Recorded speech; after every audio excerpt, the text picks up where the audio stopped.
ஆள்வைத்து கதையாடல் செய்தோர் தற்போது புலம்பத் துவங்கி உள்ளனர். முன்கூட்டியே ஒப்புக்கொள்வது போலத்தான் தங்களது கதறலை முப்பெரும் விழா என்ற பெயரில் வெளிப்படுத்தியிருந்தனர் என தவிக தலைவர் விஜய் கூறியுள்ளார். தவிக தலைவரான விஜய் திருச்சியிலிருந்து வாரந்தோறும் மக்களை சந்திப்பு பயணத்தை துவக்கியுள்ளார்.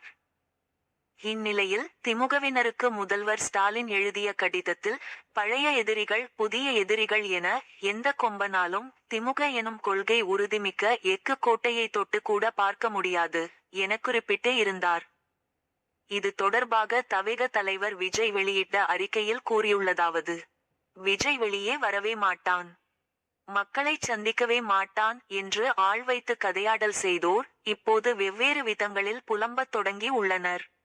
இதை முன்கூட்டியே ஒப்புக்கொள்வது போலத்தான் தங்களது கதறலை முப்பெரும் விழா என்கிற கடிதம் ஒன்றின் வாயிலாக வெளிப்படுத்தியிருந்தனர். புதிய எதிரிகள் என்று பெயர் சொல்லாமல் அக்கடிதத்தில் குறிப்பிடப்பட்டிருந்ததையும் காண முடிந்தது. பழையன கழிதலும் புதியன புகுதலும் தானே பழந்தமிழ் மரபு. இன்னும் என்னென்னவோ வெறுப்பையும் விரக்தியையும் கக்கும் வார்த்தைகள் அக்கடிதத்தில் அழுது கொண்டிருந்தன. வெளியே கொள்கை கொள்கை என்று பேசுவதும் உள்ளுக்குள்ளே பாஜவோடு உறவாடுவதும் யார் என்று மக்கள் புரிந்து கொள்ள தொடங்கிவிட்டனர். எனவே கொள்கை கூப்பாடு போட்டு ஏமாற்றிக் கொண்டே கொள்ளை அடிப்போர் யார் என்று தமிழக மக்களுக்கு தெரியாதா என்ன?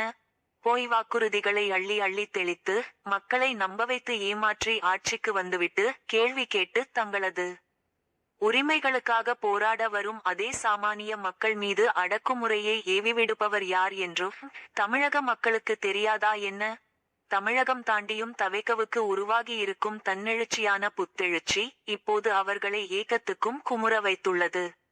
பொதுமக்களுக்கு இவர்கள் செய்யும் இடையூறுகள் அனைத்தையும் பற்றி மக்களே கேள்வி கேட்கத் தொடங்கியுள்ளனர். மக்கள் எழுப்பும் கேள்விகளில் சில இதோ: வாக்குறுதி தந்து வாக்குகளை வாங்கி ஆட்சிக்கு வந்த பின்னர் வழக்கம் போல ஏமாற்றியதால் உரிமை குரல் எழுப்பிய தூய்மை பணியாளர்களை தோளில் தூக்கி வைத்து கொண்டாடியதா இந்த வெற்று விளம்பர மாடல் தி.மு.க. அரசு?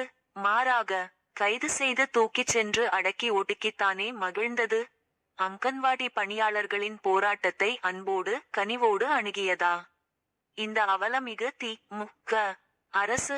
மாற்றுத்திறனாளிகள் போராட்டத்தை கூட மதிக்காமல் மனிதாபிமானமற்ற முறையில் நடந்ததுதானே இந்த திறனற்ற தி.மு.க. அரசு? விவசாயிகள் மீது குண்டர் சட்டம் போட்டு குதூகலித்ததுதானே இந்த கொடிய தி.மு.க. அரசு? பரந்தூர் விவசாயிகளின் வருடக்கணக்கான போராட்டத்தையும் பொருட்படுத்தாமல் வஞ்சிப்பதுதானே இந்த வஞ்சக தி.மு.க. அரசு? சாம்சங் தொழிலாளர் போராட்டத்தை கண்டுகொள்ளாமல் தட்டி கழிப்பதுதானே இந்த தொழிலாளர் விரோத தி.மு.க. அரசு? மீனவர்களின் கண்ணீரை துடைக்காமல் கைகட்டி வேடிக்கை பார்ப்பதுதானே இந்த கையாலாகாத தி.மு.க. அரசு? மருத்துவர்கள் மற்றும் செவிலியர்கள் போராட்டத்தை பற்றி கவலை கொள்ளாத கல்மனம் கொண்ட கபட நாடக அரசுதானே இந்த தி.மு.க. அரசு? இடையறாமல் ஊறுகள் செய்வதையே கொள்கையாக கொண்ட இதயமற்ற இந்த தி.மு.க.விற்கு கொள்கை கோட்பாடுகளோடு மக்கள் விரும்பும் இயக்கம் ஒன்று எப்போது வந்தாலும் அதன் மீது கொள்கையற்ற கூட்டம் என்ற நமைச்சலையும் குமைச்சலையும் கொட்டுவது ஒன்றும் புதிதில்லை தானே. மக்கள் சக்தியுடன் வந்த புரட்சித் தலைவர் எம்.ஜி.ஆரையும் அரசியல் அரிச்சுவடி தெரியாதவர் என்றும் வெறும் கவர்ச்சியை மாத்திரம் வைத்துக் கொண்டிருப்பவர் என்றும் தங்கள் மனதில் மண்டி கிடந்த வெறுப்பு நெருப்பை கக்கியவர்கள்தானே இவர்கள். அன்றே இவர்கள் இப்படித்தான். இன்று மட்டும் மாறிவிடுவார்களா? தவிகவை மட்டும் எப்படி குறை கூறாமல் இருப்பார்கள்?